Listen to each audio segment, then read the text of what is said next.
beaucoup de choses ont changé pour la femme et je pense que c'est en ce sens que beaucoup ont dit que ce code des personnes et de la famille est un code révolutionnaire en matière de droits de la personne humaine au Bénin.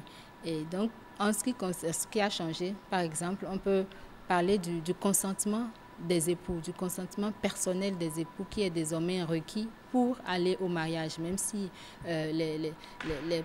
les futurs époux sont des mineurs, il faut vraiment que le mineur aussi consente. Mineur, quand je parle de mineur, je parle de la personne en dessous de 18 ans qui peut contracter mariage avec l'autorisation de la personne qui exerce une tutelle sur elle.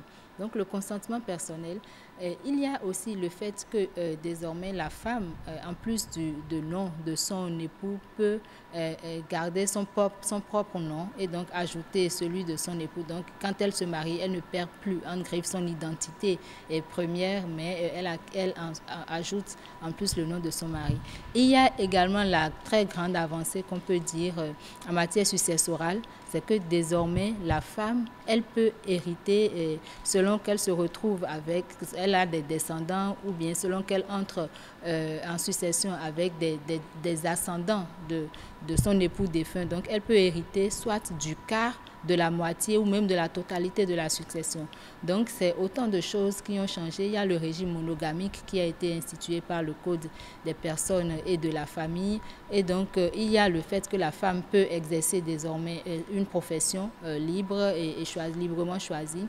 Et il y a aussi le fait que on parle maintenant d'autorité parentale et non plus de puissance paternelle. Donc la femme dans l'éducation des enfants, dans la direction morale de la famille, la femme a également son rôle à dire. Les deux époux décident de tout.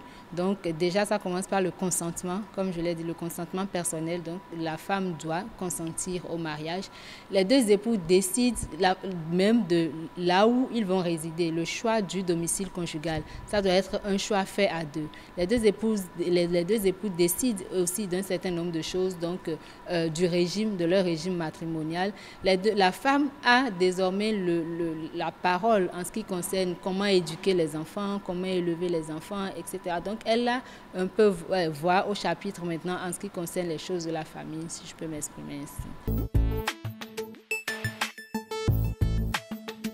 Il faut dire que le code des personnes et de la famille a été quand même la loi, si je peux, la plus vulgarisée. Déjà dès 2004 à son adoption, il y a eu beaucoup d'organisations de la société civile qui ont fait de la vulgarisation et même le ministère de la famille et des affaires familiales a en son temps fait également de la sensibilisation. Et toutes les couches de la société également ont été ciblées, ont été touchées, que ce soit les femmes, les autorités traditionnelles, religieuses, etc. Donc, beaucoup de sensibilisation a été faite, les imams, les gens d'église, les prêtres, le clergé. Donc, il y avait eu pas mal de sensibilisation, les gens des cultes traditionnels, etc. Donc, vraiment, ça a été une loi très, très vulgarisée.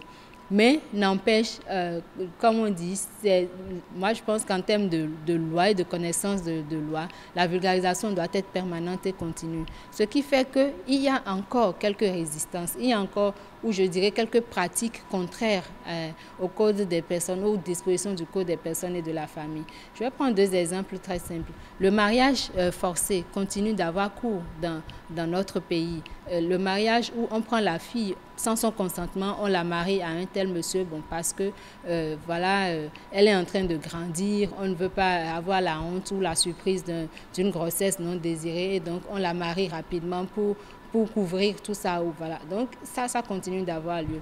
En matière d'accès à la terre, particulièrement par exemple, ou d'accès à l'héritage, certaines femmes dans certaines contrées de notre pays continuent de subir ça, le non-accès à la succession parce qu'elles sont femmes, etc. Donc il y a un certain nombre de pratiques qui continuent d'avoir cours et qui sont au contraire à cette disposition du Code des personnes et de la famille. Ce qui suppose que la vulgarisation doit être encore actualisée, doit être permanente, elle doit être continue pour que chaque fois, parce que c'est en redisant les mêmes choses, en entendant que ça entre ça entre en fait dans les pratiques. Et on l'a dit, c'est un code assez révolutionnaire en ce sens que ça a bousculé beaucoup de choses. Ça a changé beaucoup de choses, c'est vrai dans le positif, mais pour que certains comportements, certaines pratiques changent, il faut de la répétition et il faut que ça soit dans la durée.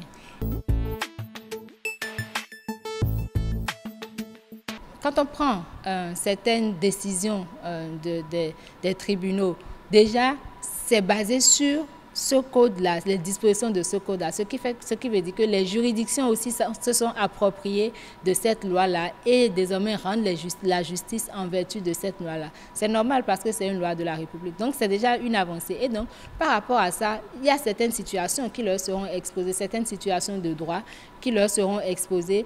Et par rapport à ce que cette loi a été une avancée, c'est que la femme gagne en matière de la réclamation qui est faite. Donc on peut dire que ça se sent dans certaines pratiques de la vie quotidienne. Toute œuvre humaine a des imperfections et la loi encore plus a des imperfections.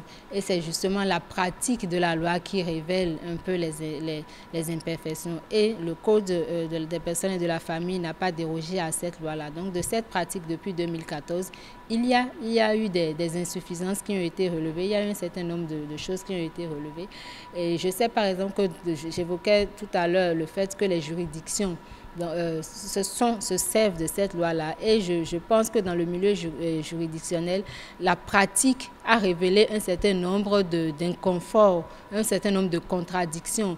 Il y a eu en 2014 l'Association des femmes avocats du Bénin qui a fait une évaluation un peu de ce code-là, pour voir de la pratique même de ce code-là, qu'est-ce qu'il y en a. Donc il y a des imperfections, certes. Il y a, quand je prends comment je vais dire, le fait du régime monogamique qu'on a dit. C'est vrai, on a évoqué, enfin, les enfants qui sont issus, qui ne sont pas, enfin, issus du régime monogamique, les autres enfants naturels. La loi a reconnu quand même un peu leur, comment je vais dire, leur reconnaît des droits à la succession et tout. Mais qu'en est-il des femmes, des mamans de ces enfants-là? Donc, quelque part, comme je l'ai dit, il y a eu une option à faire, mais toujours quand il y a des choix à faire, il y a d'autres qui sont laissés en rade. Pour dire que le Code en est à sa 14e année. Je pense qu'en tant qu'État, il y a lieu de se donner une échéance. Peut-être d'ici l'année prochaine, ça fera 15 ans, ou d'ici 20 ans, de s'arrêter un moment de voir quelle a été la pratique de cette loi jusqu'ici. Et c'est un peu comme une autre génération aussi, 2014, 2004, 2018, 2019, 2020, pour voir si notre société n'a pas évolué. Quels sont les acquis qu'on peut consolider? Voilà, donc faire une relecture dans le sens de consolider, mais pas de déconstruire ce qui est déjà acquis. Donc, faire cette revue-là, inviter toutes les personnes ressources qui pourraient éventuellement avoir voix au chapitre. Donc, j'ai parlé des juristes, des avocats, des magistrats qui pratiquent vraiment au quotidien cette loi-là et qui sont à même de relever là où il y a des incohérences, des contradictions et des imperfections. Donc, inviter tout ce panel-là et vraiment faire une revue pour voir dans quelle mesure on avance et qu'est-ce qu'il y a à avancer et pour faire évoluer et consolider davantage la situation des personnes et de la famille.